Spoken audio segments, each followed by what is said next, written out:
Hi, everyone. Thank you all for attending today. I'm Nicole Jarvis. I'm a Senior Manager of Programs at Cancer and Careers, and I'll be today's host for this webinar. Before we begin, just a few housekeeping items related to accreditation. Today's webinar is accredited for CEUs by ANCC, NASW, the New York State Education Department State Board for Social Work, the California Board of Registered Nursing, and the Society for Human Resource Management. If you plan on receiving continuing education credit for this program from any of these accrediting bodies, please proceed with the following steps. First, you must log in individually. Participants who listen in on someone else's line will not receive credit.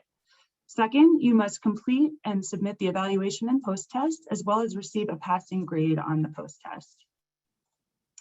Following today's session, you'll receive an email with all of this information. The follow-up email will be sent by 5 p.m. Eastern Time tomorrow, Thursday, April 8th. And certificates will be emailed within 4 to 6 weeks. Also, please note that the planners and presenters for this program have not disclosed any pertinent financial relationships or conflicts of interest, and that no commercial support was provided for this program. Thanks in part to direct support from Genentech, HSN, and QVC, Cancer and Careers is able to offer this 7th year of the Balancing Work and Cancer webinar series. This program was created in order to provide patients and survivors, as well as their care teams and employers, with concise, targeted information around the work-related issues that arise after a cancer diagnosis. Additionally, we'd like to recognize Cancer and Careers year-round sponsors who support all of our core programs and allow us to continue providing all of our resources and services free of charge. So there are many components to looking for work. A resume remains an essential tool in the job search process. Whether you're changing careers, returning to work after time off, or simply looking to highlight specific skills and experience, your resume tells your story. This is why it's so important to understand how to make an effective document that's going to work for you and is going to help you to stand out from other job seekers. Today, we'll focus on how to best structure your resume to show your professional experience and accomplishments, explain how to format it to highlight your strengths, and provide techniques to better define and explain your abilities. We understand each of you may have further questions, so we will have some time for those at the end of the hour. All questions that you'd like answered should be entered into the Q&A box located on the top or the bottom of your screen. Please don't ask questions for Julie in the chat box. Please put them in the Q&A box. If you're joining us via the phone today, you can press *9, which will alert us of your question.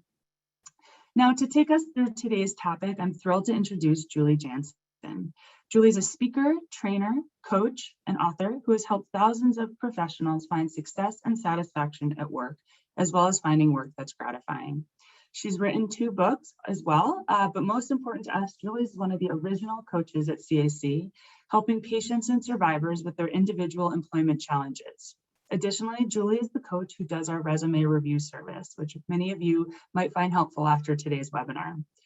Following today's presentation, there will be time for you to ask questions, as I mentioned, but for now, I'd like to turn it over to Julie to get us started. Julie? Thanks, Nicole. I appreciate it. So,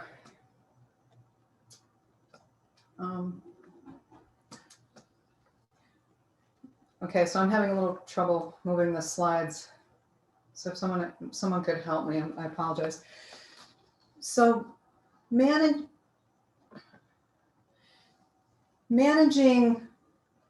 the psychological aspects of a job search is really difficult. And often I find that writing your resume is one of the biggest obstacles to getting started. Your resume should definitely be updated regularly so you're not faced with having to do a giant overhaul.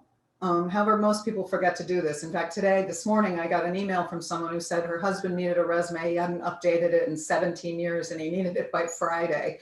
And unfortunately, I was unable to help her because of my other deadlines. You don't want to be caught in that position. So today's webinar is going to dig into every element of writing your resume. And as Nicole mentioned, we will definitely have time for Q&A. Let me just give you a little history about the resume before we dig into some of the how-tos. The origin of the resume actually began if you could go back, the origin of the resume began in feudal England, actually, as a letter of introduction from a lord or a head of a guild when a man traveled from one part of a kingdom to another. It eventually evolved to becoming what was called a curriculum vitae, or a CV, which means a course of one's life. And sometimes in Europe, they still tend to use the word CV. And it finally became known as a resume, which is French for summary. Generally speaking, most people, even if they call it a CV, have tended to move to the American resume format. So let's think about your resume and how you should look at it. First of all, your resume is absolutely a marketing document that captures your history, of course, but more important, it needs to highlight your achievements so that a prospective employer will think that you can do the same things for them. Your resume needs to sell you before you actually talk to an employer. It can be really difficult. If someone could help me with the slides, I apologize. It can be really difficult to remember everything you've done in your career. So some of the tools that you can use are job descriptions for jobs you've held and your past performance reviews, if you've gotten them, that highlight some of your achievements. It's also a good idea to read online job postings to pinpoint keywords and phrases so that you can then incorporate these into your resume. And we'll talk a little bit later about ATS software. And finally, I love this tip. I highly recommend creating what I call a master resume. That's something that's on your computer in a document where you dump everything you've ever done. And then later, when you actually need to finalize your resume, you can use this document to cut and paste onto the resume that you create for specific jobs. And it's ideal, of course, to do this while you're working. And as I mentioned earlier, unfortunately, 90% of people do not do this, and then they need to scramble to try to remember everything when they actually need a resume. So when you're writing an effective resume, here's some basics. Do not expect by any means that everyone will read every word. In fact, most people don't read every word of a resume ever. Basically what they do is they skim through your resume, believe it or not, spending only between 6 and 30 seconds. And their ultimate goal is just to decide whether they're going to put it in the yes pile for screening. And this is if you get past ATS screening. So your goal is just to help the person decide, yep, I want to talk to them. And it's very important to keep your readers' attention, whatever they are reading on your resume, to avoid using long paragraphs, long sentences, or large blocks of text. So don't use personal pronouns on your resume. Your resume is the only job search document where you do not use personal pronouns. You want to be wary of avoiding weak kinds of verbs like helped and assisted and was involved and coordinated. Instead, use more assertive verbs like led and managed and directed and collaborated and things like that. For anybody who is entry level, a one-page resume is the format to go. And I'm actually just working on an entry-level resume where someone's graduating from NYU, and you don't put if you're entry level, you don't put your high school on it after you've graduated from college. You put your high school on it if that's your highest degree. And then for everybody else, you would want a 2-page resume. And then the people that have 3 pages or longer tend to be someone who's at the very top of their career in a C-level position, or often I'll see academic or science or medical resumes that tend to be 3 pages. If you are absolutely fine with leaving off or consolidating any of your earlier jobs. People ask that question a lot when they're concerned about age. It's not necessary to put every single job you've ever had on your resume, particularly if you're hitting 20 years of experience or more. And remember that while a lot of job titles are the same, there's also certain industries that have unique job titles. And so you want to make sure that your job titles, if you have a funky job title, that you can put in parentheses a job title that's more universally used. So one thing that is really important that's on every resume is what's called either a profile or a summary. That is where the person reading your resume and also being scanned is where you have the most relevant information about you as a candidate. And that is one of the few areas of a resume where, you know, someone will read the complete summary. It's really going to be, there'll be a sample, but there's really going to be like three or four sentences at most.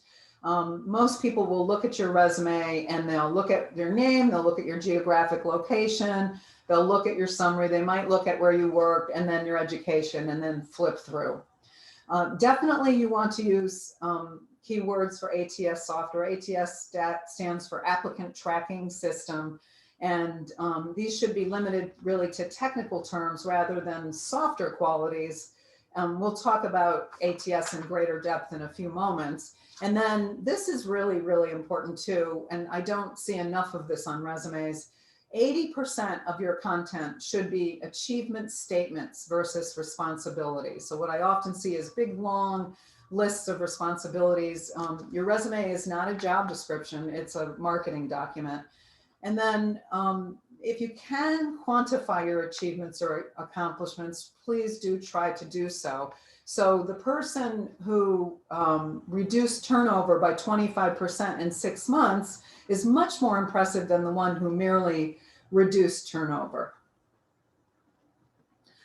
Avoid using cliche phrases like team player or effective communicator or detail oriented. There's probably many more compelling ways to talk about those things. You definitely also want to add a headline similar to what's on your LinkedIn profile that really is just one line, and it can be altered and adapted to whatever the title of the job is that you're applying for.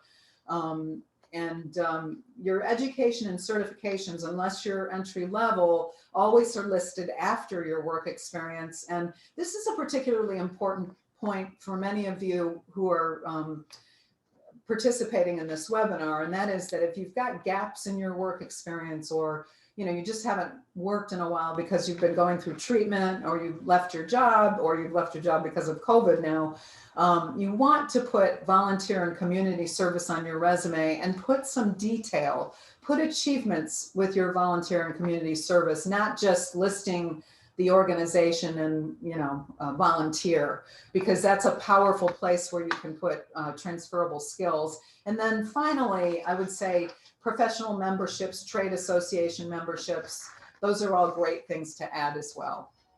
So writing your resume is one of the challenges. Is it has to be attractive too. So the next slide. Oh, okay. So a resume should be visually appealing.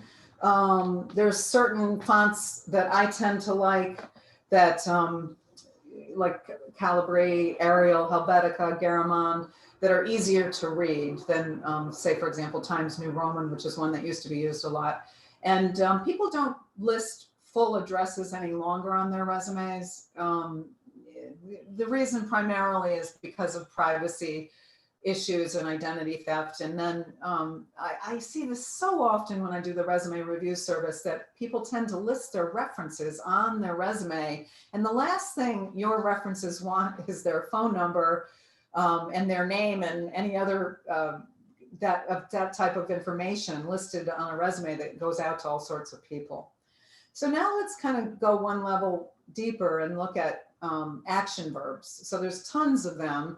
One of the things I find challenging as a resume writer is that it's really easy to keep using the same ones over and over again. So this is a really handy list that gives you lots of options, and hopefully you'll remember that you can refer to this, but lots of different ways that you can say things. So you're not just saying manage, manage, manage, lead, and so the next slide is really, how do you write accomplishment statements? This is one of the challenges that people really have quite often. They know what they do in their job. They might know about like one accomplishment, but it's really hard for a lot of people to think of 3 or 4 or 5 for each of their jobs that they've had.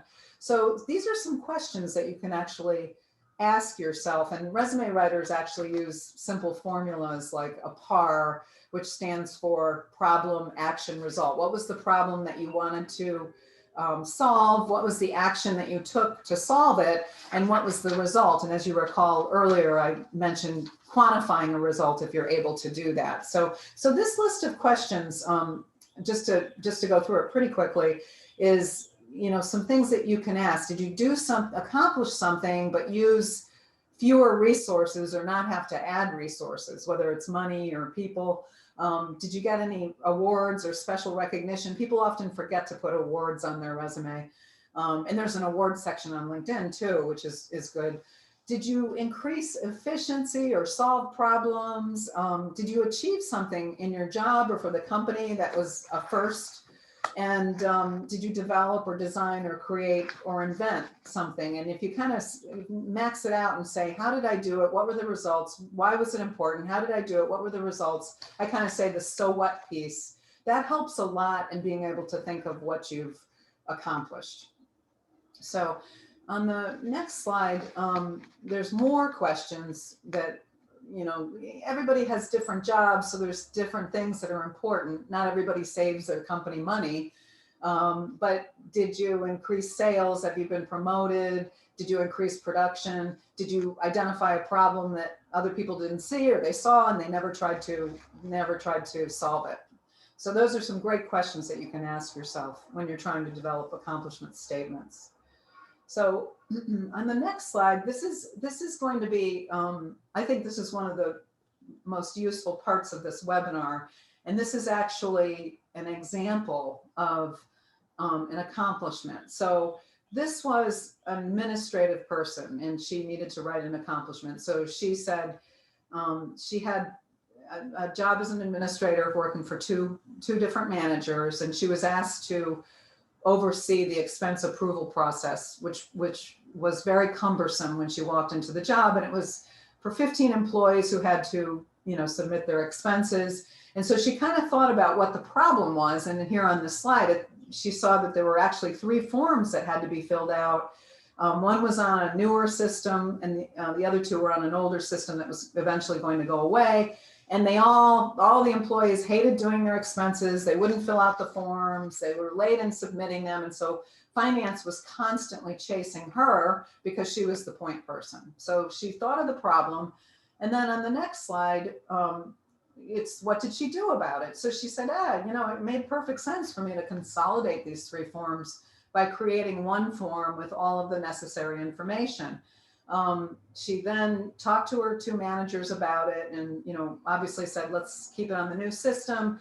And then she just thought about, the obstacles. And one of her managers was really gung ho about the idea. The other one didn't really care, wasn't that interested.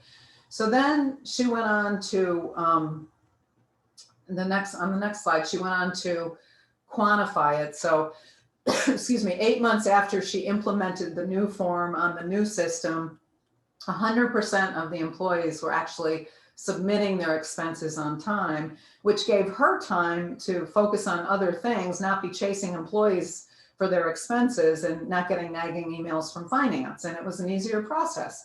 So that's a great example of an accomplishment that if she had not broken it down. And so here's how it was written. And it's a little lengthy, it could be shortened a bit, but and I won't read the whole thing to you, but she basically redesigned the monthly expense submissions for 2 departments, 13 employees. She streamlined it, improved productivity, and accelerated the payment cycle. So it's a really nice achievement for her. So then looking at your abilities, the reason for this is an ability is a skill. They're important to identify less for your resume, more so you can talk about them rather in interviews and your cover letters while you're networking. So once you have your accomplishment statements, you can then look and say, well, what were my abilities that I used for each accomplishment statement? And so if you look at the next slide, there's a list of or examples on the next slide of a list of abilities. And this is kind of small, so apologies, but there's all sorts of things. Like some of these are softer skills, like sympathy is on here. I'm not sure that's an ability. It might be empathy instead. Taking initiative, organizing, installing, problem solving. And this is kind of like a nice little activity that we have, I think we have in the job search toolbook to workbook, is that you can kind of rate yourself as far as what your abilities are. Okay, so now let's talk about the onerous, often onerous applicant tracking systems, the ATS. ATS, what is it? Well, ATS, if a company uses ATS, 75% of resumes are rejected before a human being sees it, 75%. So when people say to me, you know, I've been applying for all these jobs and I haven't gotten any responses, I don't understand why, I'm pretty sure the reason is going to be that you do not have the correct keywords on your resume.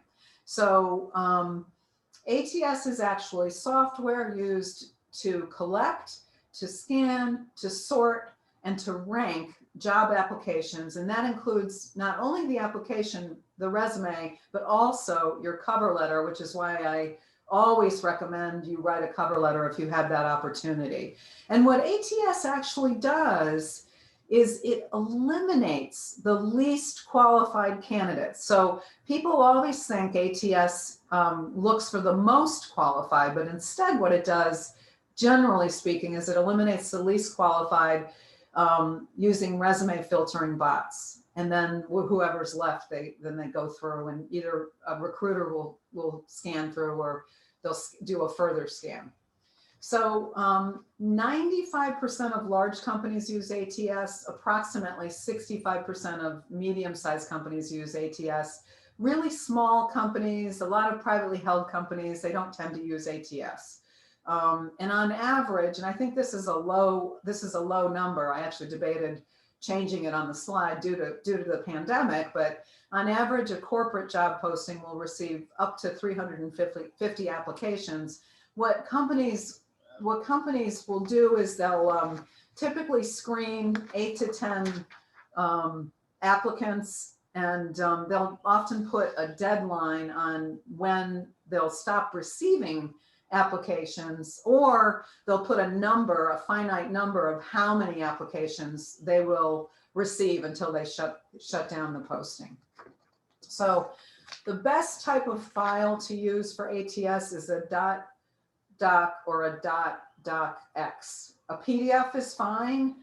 Sometimes you'll get instructions as to what format the company or organization wants. The great thing about a PDF is that it does preserve your design and your format, but it sometimes can kind of get moved around too, depending. It's because everybody uses either they kind of buy ATS off the shelf, they kind of cobble it together. I mean, there's not just one type of ATS.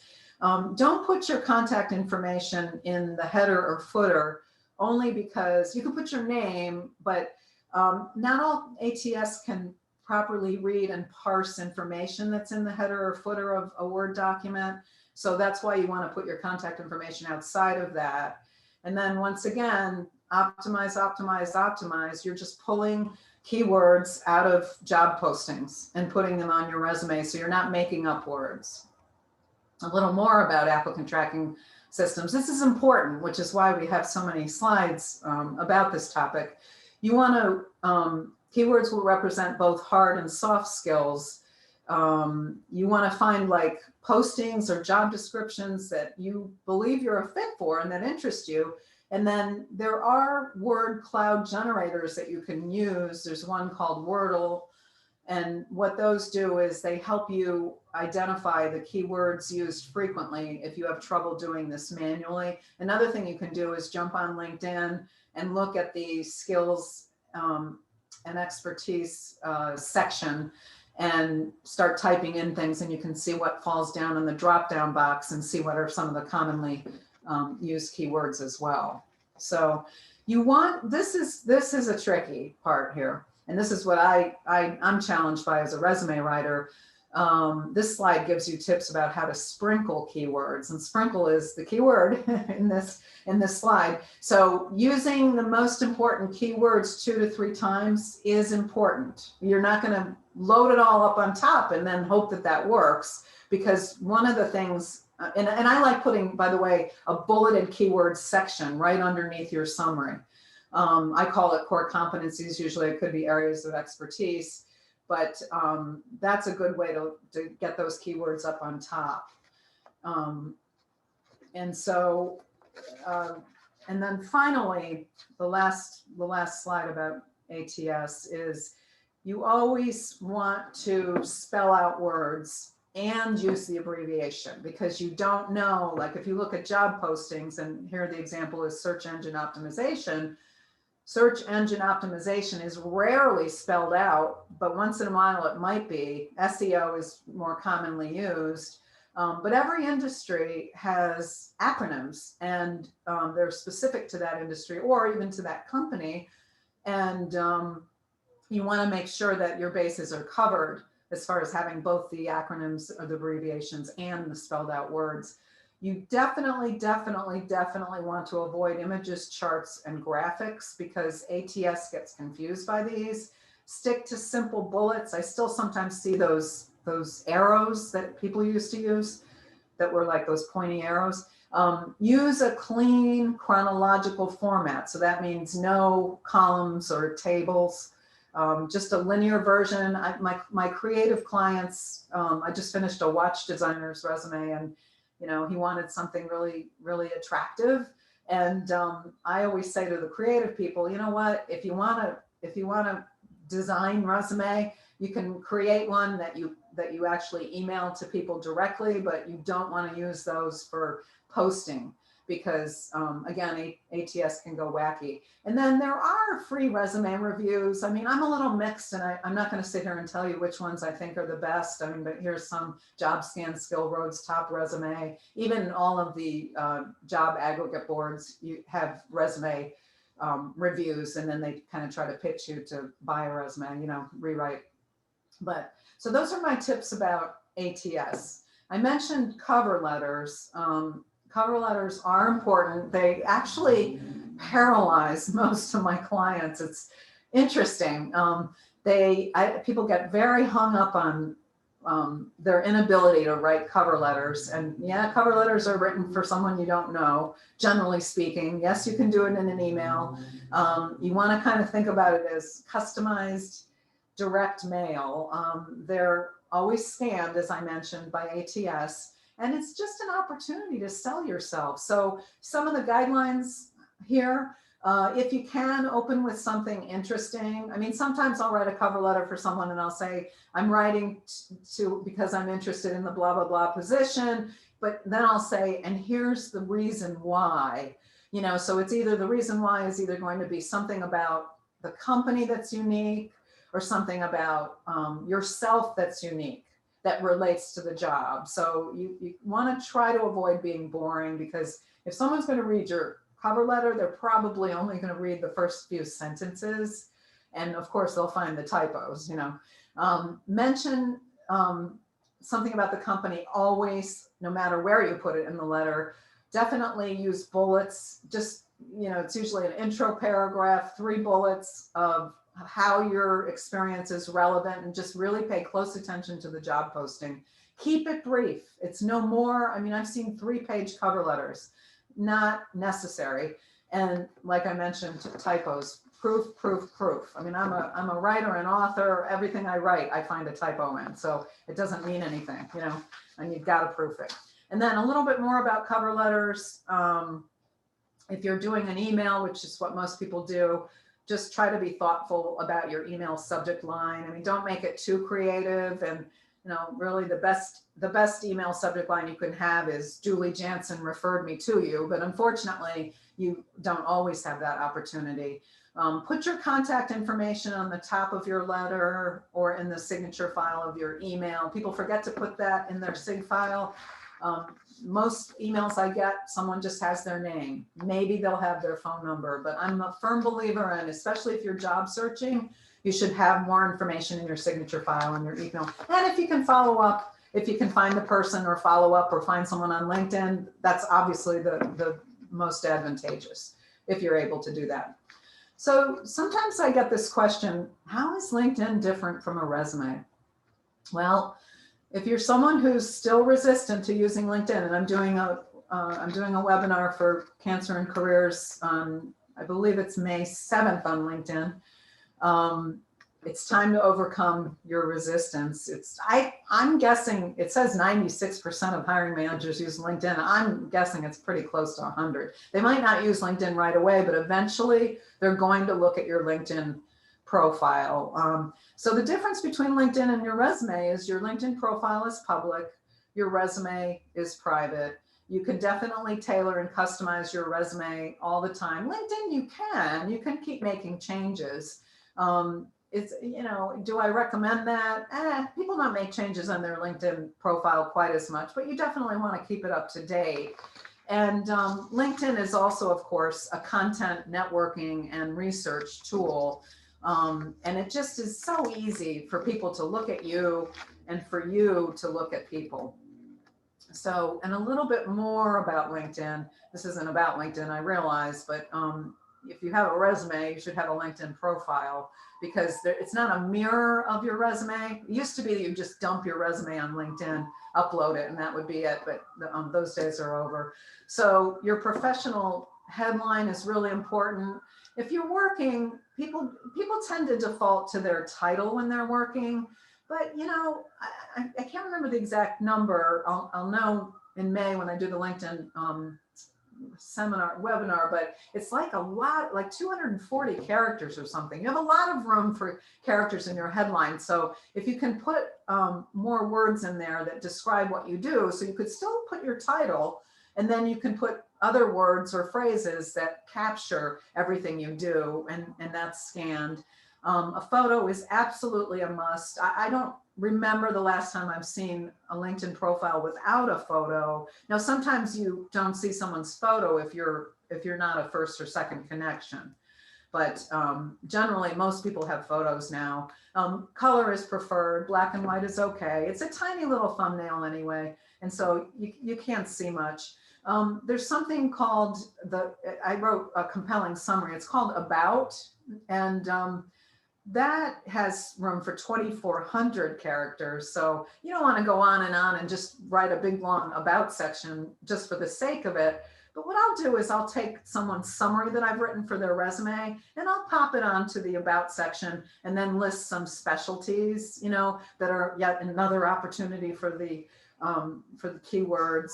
And then your skills and endorsement section is really important, because it's two things.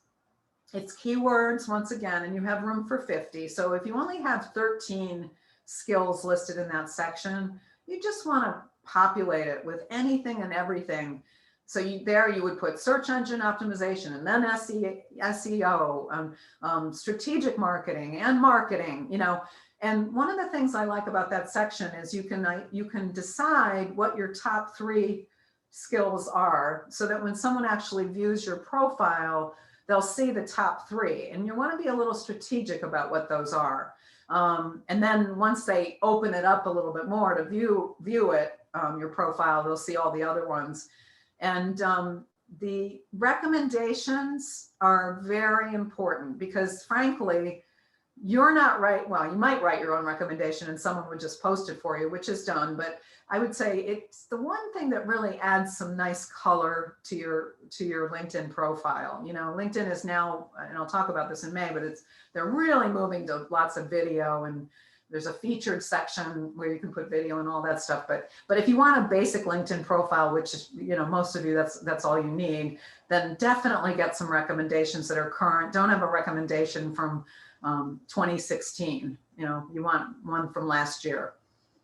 And then finally, with LinkedIn, on this last slide, when you see people who are updated, rather posting or updating their information, like they got a new job, or they are celebrating an anniversary. Reach out to them. It's a great opportunity to just say, hey, Nicole, it was so good to see that you just celebrated your X year at Cancer and Careers. How are you doing? And it's just easy. It's an easy way to kind of stay in touch and network. And another tip is that LinkedIn automatically assigns you a public profile URL, and it's got all these little letters and numbers. And most of you are able to get your name and shorten it, either with putting a hyphen in between or something. There's lots of ways that you can review job openings, but I would say the number one way that people are getting jobs now are from their LinkedIn profile. So obviously you have to have a good resume, which is what this is about primarily, and just spend 15 to 20 minutes a day exploring LinkedIn. And again, I can get into more detail next month about that. So now I think we're going to open it up to Q&A. Yeah, really quickly, before we jump into Q&A, I do just want to very quickly talk about some of the other resources that we have for job searching. First, I want to say thank you, Julie, for that great presentation. I know that resume writing can be really stressful, so you really broke it down in a way that I think a lot of people can use practically. So as I mentioned, we have a resume review service that is free of charge. If anything today spoke to you about how you want to reformat or highlight certain aspects of your resume that you haven't been, then certainly please do check that out. We have an online career coaching center where you can submit your questions to a career coach. Julie is one of the career coaches, and we have other coaches that participate in that as well. We have our Balancing Work and Cancer webinars and our Job Search Toolkit, which is a publication that is available for download or order and goes over a lot of the different elements and aspects of the job search process. As mentioned, some of our upcoming webinars include the LinkedIn webinar that Julie mentioned, which will be on May 5th, one on networking, and then enhancing your skills, prepping for success will be in July, and finally career change with Julie again in August. I do want to draw everyone's attention to our virtual national conference coming up this June. It will be online, free of charge, full day event, and you can feel free to register now. We have space and we'd love to have you join us for the event. I'm going to just put up here our CEU requirements, just so that any of you who are interested still have access to that. And if you have any questions, you can feel free to reach out to us regarding that. So I do want to open it up for Q&A. We have plenty of time. So if any questions that you guys have, please put them into the Q&A box or press *9 on your phone. I do see that we have a couple in the chat now, so I will read some of those, Julie, in rapid fire, and we can move through those. This first one says, I'm disabled and looking for a part-time job. How do I explain why I've been out of work since 2006? I only remember 3 employers since 2000. Okay, so it's a multi-part question. Let me try to address every part of it. So it's okay to say that you're looking for a part-time position on your resume. What you probably don't want to do is talk about why you have gaps on your resume. Probably not in a cover letter either. So, and if you can't, I think back to 2000, was it, Nicole? Yeah. Which is okay because it's 2021, so you don't need to be listing, as I mentioned earlier, you don't need to be listing every single job you've ever had your whole life. So just going back to that's a long time. So that's fine. But the way you can talk about wanting a part-time job is you can just put it in the headline and just say, seeking part-time job as a data analyst or as an administrative professional or something, or you can put it in a sentence in your summary and just put you could put part-time administrative professional in your headline and then mention that you're looking for part-time work again in your summary. And a lot of employers are hiring part-time people. So it's not everybody wants a full-time job. Definitely. And I think it's a lot more conducive to the way people live their lives now. So I think it's totally Definitely. understandable if that's something that you're looking for. It doesn't suggest any red flags, I think. Yeah. This next question is from Alejandra. For the ATS, is it recommended to use the same words as the job profile states it, or is it better to use synonyms? So yeah, that's a really clever question, actually. So you want to do both. You definitely want to do both because it's very tricky. You don't want to look as if you're mimicking every single word exactly the way that the job posting is listing it. So I definitely recommend at least a couple times using the same language that the job posting is using, and then definitely default to some synonyms as well. And So remember, oh, I'm sorry. Sorry, no, finish. Remember my tip of, you want the keywords to kind of go through your whole resume if you have that experience earlier on, because one of the things that ATS does is it actually scans to see how far back, and it actually gauges your level of experience with whatever it is, strange as that sounds. So that's part of the algorithms. Okay. And so would the ATS be picking up those synonyms as well? If you were going to be using not necessarily, but it's more dangerous to just keep repeating the same exact words, because eventually it's going to end up in the hands of someone. Yeah. So that ATS doesn't pick up words that they're not looking for. So they pick up like years of experience, education, and language. So this is more of just making sure that it looks like you are being very strategic. Yes, and purposeful for this company specifically. Yes, there used to be this quick trend, thankfully it went away, where people would just take all the keywords in a job posting and they would hide it in the bottom, embed it in the bottom of their resume, and so that you couldn't see the keywords, but they were there. Yeah, someone had actually just put that in the chat box, asking if that was something, putting them in white. Not recommended. Not okay. Recommended, no. All right, good to know. Yeah. Okay, this question comes from Marcy. She asks, should you have the same information on your resume as you do in LinkedIn, or is LinkedIn more about the job description versus your actual achievements? Yeah, so LinkedIn is more about the job description. I don't recommend putting achievements on LinkedIn anymore. But LinkedIn is more about, it sounds like I'm being contradictory, so let me see if I can be clear. LinkedIn is more about keywords, and a resume is about keywords and accomplishments, So the resume is the more robust marketing document. Your LinkedIn profile is a basic skeleton of all of your stuff, and then certainly your experience, and then keywords. Okay. This isn't so much a question as a statement, but I feel like you can probably speak to it. Lisa says that she's concerned about privacy within LinkedIn. Okay. So, LinkedIn, you can keep your profile really basic. And so I'm not sure, it's not possible for someone to, you don't have to list your contact information, for example, if you don't want to. Mm-hmm. Where I do recommend that you do that, but you don't have to. And so there isn't any other information that you would put on LinkedIn that would be kind of dangerous to you, to your privacy, and affect your privacy at all.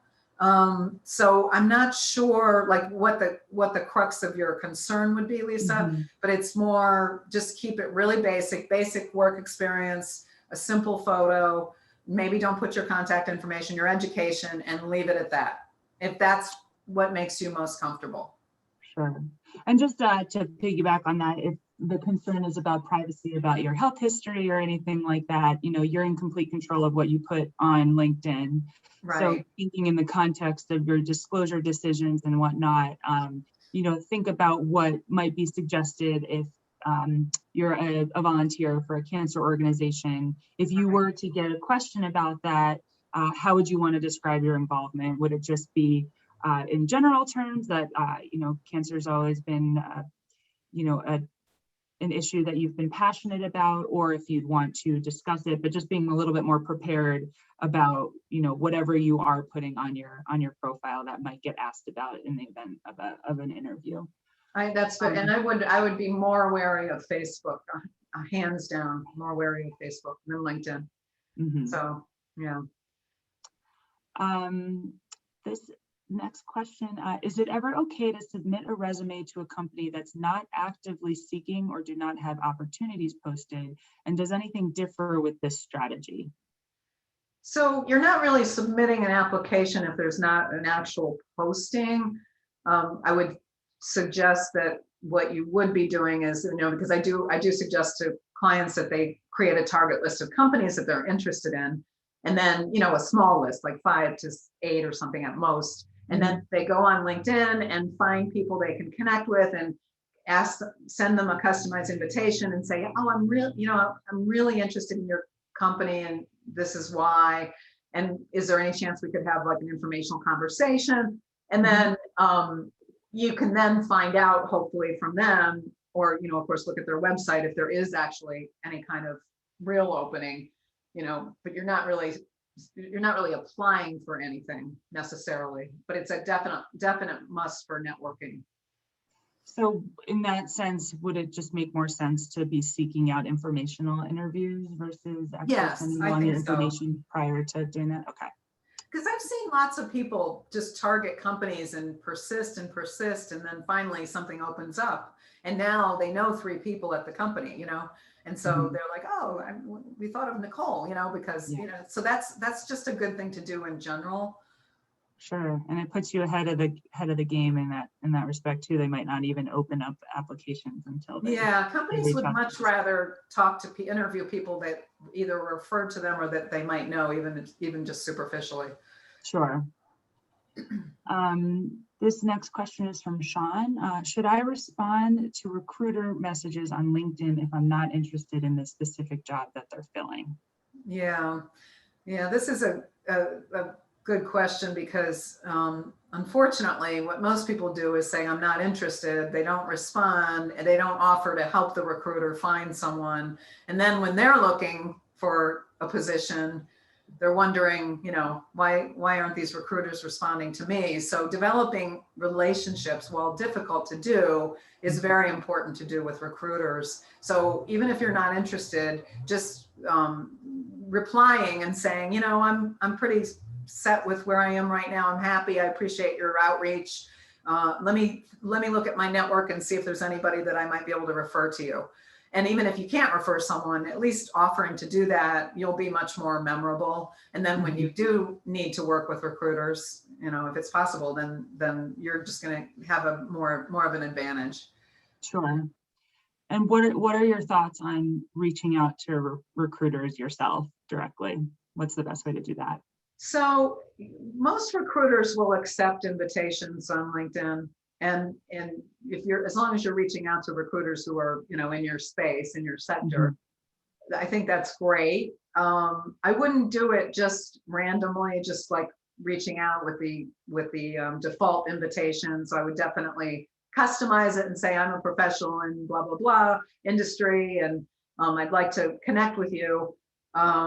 Even if unfortunately, people tend to do that only when they're looking for a job. But even if you're not looking for a job, I think it's much better to start connecting with recruiters in your space before you actually need to work with recruiters, But they're going to be the people that will be the most open. They don't generally tend to respond unless you're qualified for a particular search that they're working on.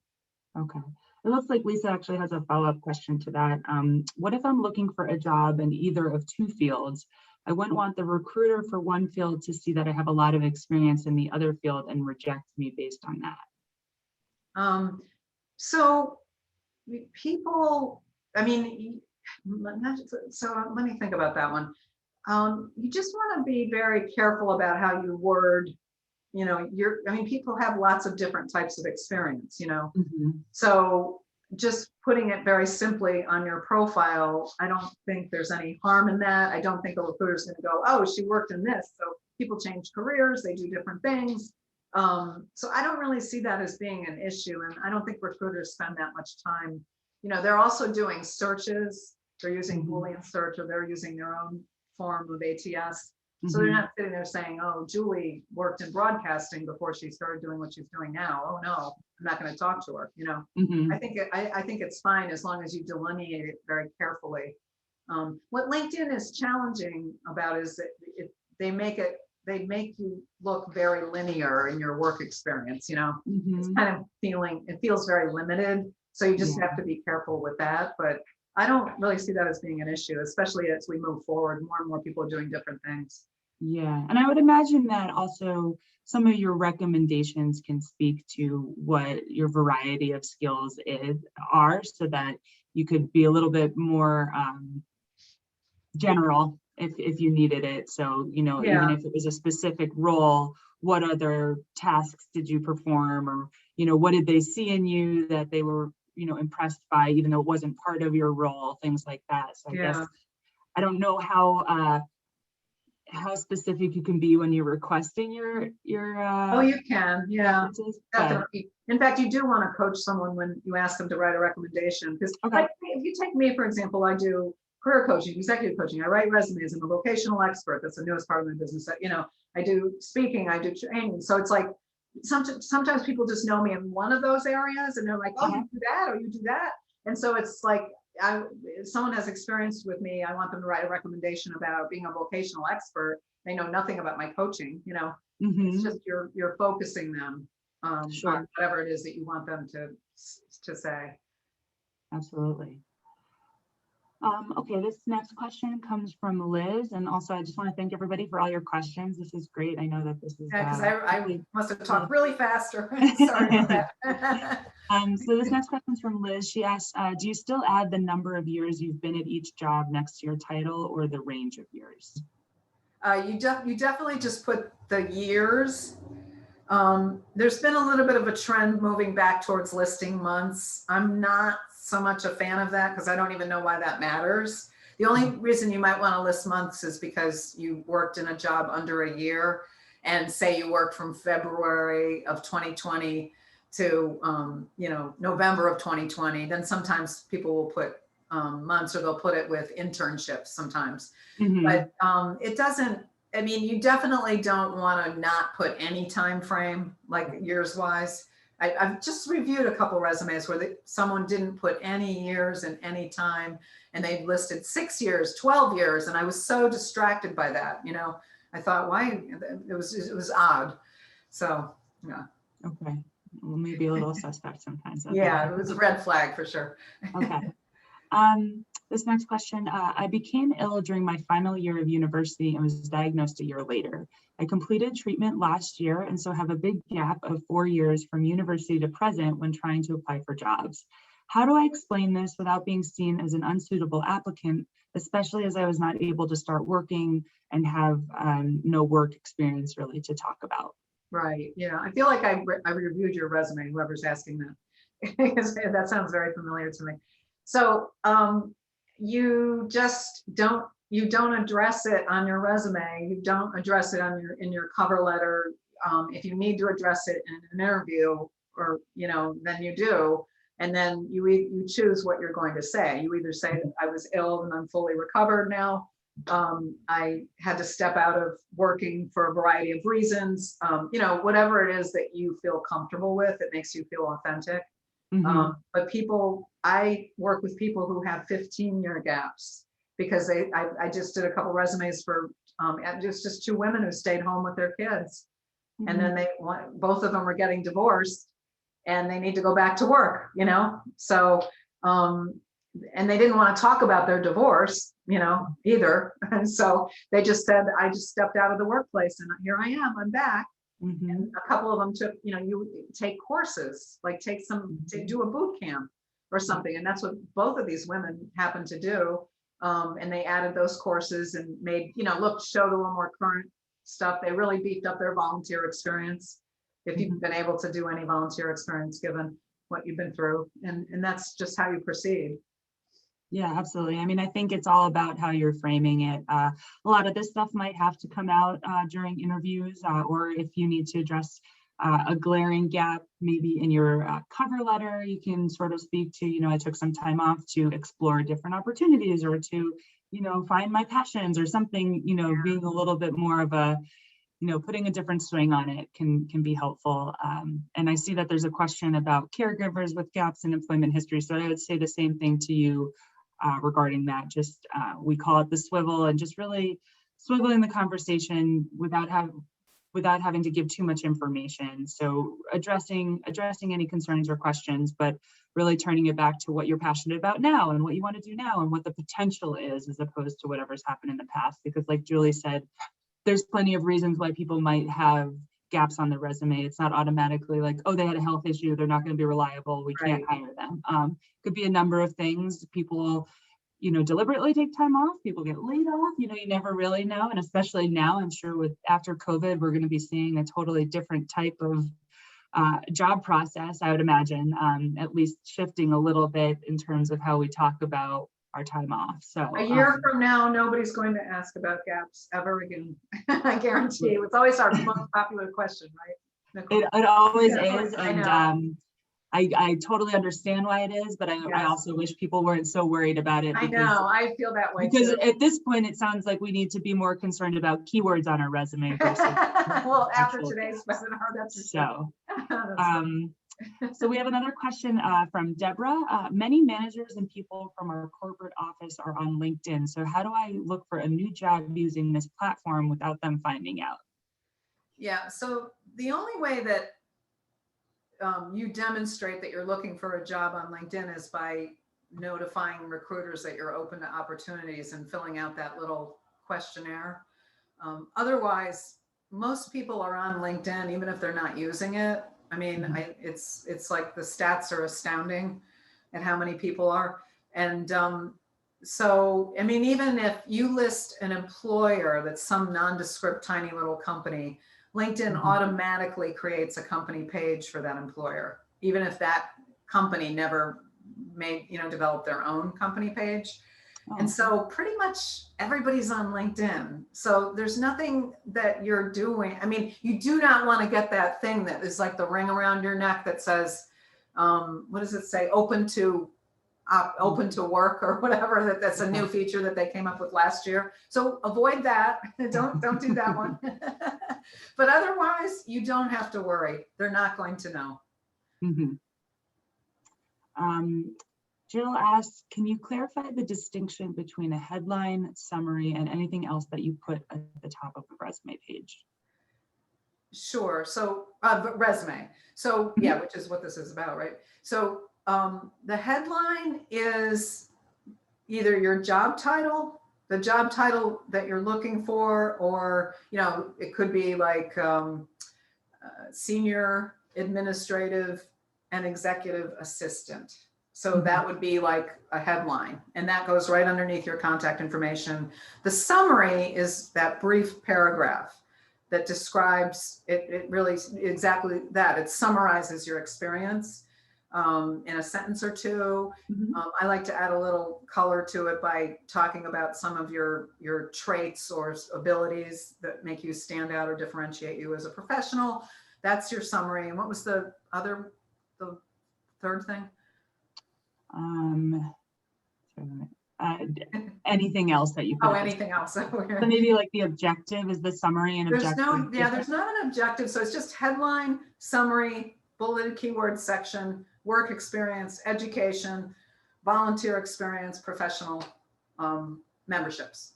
And do you think that there is a benefit to having your education at the top versus the bottom, or vice versa? The only time you put your education on the top is if you're currently working towards a degree or a certification. Like say you're trying to make a career change and to become a coder, and you're in a boot camp, you could put that up on top or in your summary. But otherwise, your education always goes after your work experience, if you've got any work experience at all. Okay. All right, we have 2 more minutes. So I'm going to do 2 more questions. So this one is, where can I go for some good templates to start from?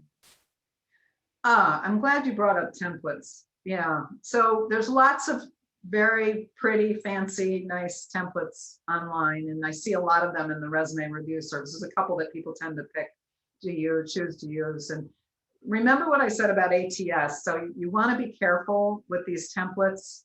I mean, I would just go and Google linear ATS friendly resume template or ATS friendly resume template and see what comes up and use that as a template versus going to those companies that have all the curly cues and the paisley and all the colorful things on the resumes, because that's not ATS friendly. Okay. All right, and one more question. I'm a little shy about applying to jobs that have descriptions that don't fit instead of just focusing on what does fit. How do I decide on what positions to apply to? Yeah, that's an interesting question. So I feel like if you have 70% of what the job posting is asking for, that you should go ahead and apply. Okay. I mean, what do you have to lose? I mean, worst case, you don't get a response. Mm-hmm. But don't, not pie in the sky. You know what I mean? Like if something like, oh, I know I would be good at that, but you don't have any experience, you're not going to get an interview. Right. And it's very time consuming to fill out job applications. Yes, it is, certainly. And I just want to address one of the questions someone asked about making a career change and what's the best way to refresh your resume. I would suggest maybe sending it into our resume review service for Julie. That's a good idea. And with that, I really appreciate it. We're at the top of the hour, so I just want to be mindful of the time. Thank you so much, Julie, for all of your insight today and for being a marathoner with these Q&A. Sorry about my technical difficulties. I knew that it would be really great to have you available for people-specific questions. So yeah. Really appreciate it. We really appreciate the feedback that you guys would be willing to give us. So if you wouldn't mind filling out the online evaluation that will be circulating tomorrow, it really helps us to develop this program best, and it also helps us to continue to receive funding for these kinds of programs. I know we had a lot of questions answered today, but if we were unable to get to any of yours during today's call, please feel free to email us at cancerandcareers@cedew.org, and we'll be sure to get the answers for you. Once again, requirements for CEUs is up here. Thank you again, Julie, for your insights, and thank you all for attending. Have a wonderful rest of your day. Bye-bye.